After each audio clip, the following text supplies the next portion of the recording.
Esam uzņēmums Likoer.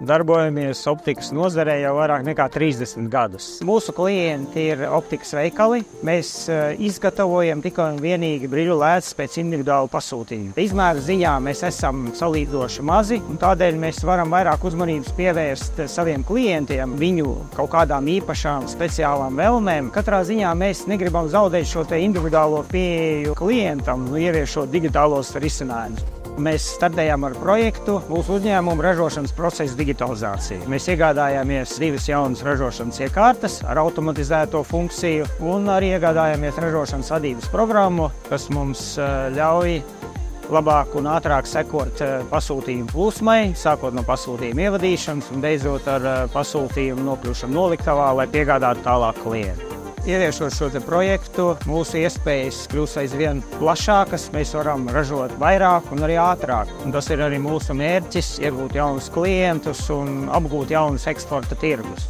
Un digitalizācija, protams, šeit mums palīdz, lai mēs to darītu ātrāk un efektīvāk. Tātad, ja apkalpojot iepriekšējās manuāli vadāmās iekārtas, mums vajadzēja, piemēram, pusotru slodzi nodrošināt pie zināma lēcu skaita, tad tagad mēs to varam izdarīt zem apmēram 0,8–0,9 cilvēku slodzes. Jaunākas un modernākas iekārtas palīdz arī nodrošināt šo te gan kvalitāti, gan ātrāku izgatavošanu. Mūsu ražošanas process sākas ar pasūtījuma saņemšanu un noformēšanu. Ja agrāk tas viss notika manuāli, tad tagad projektu ieviešanā viss ir ļoti sakārtots un prasa mazāku ievadīšanas laiku. Tagad mēs arī redzam sistēmā, kur atrodas pasūtījums. Tas ir ļoti svarīgs nosacījums tam, lai turpmāk mēs varam optimizēt ražošanas procesu, kā arī saprast, kur varam veikt turpmākos uzlabojumus.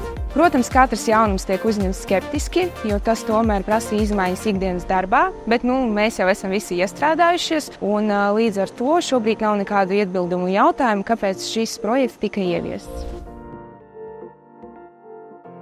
Pirmkārt, es gribu iedrošināt vispārējos biznesā darbojošos, izmantot šo te programmu, jo, protams, visi mēs domājam par konkurenci. Skaidrs ir tas, ka neviens mēs negribam atpalikt no konkurentiem. Protams, vajag izvērtēt, ne visu vienmēr uzreiz vajag skriet un digitalizēt, bet katrā ziņā ir vērts izmantot konsultantu pakalpojumus, vismaz tāda ir mūsu pieredze, un to arī varam ieteikt citiem, kas būs aktuāls rīt, mums jādara tas ir šodien.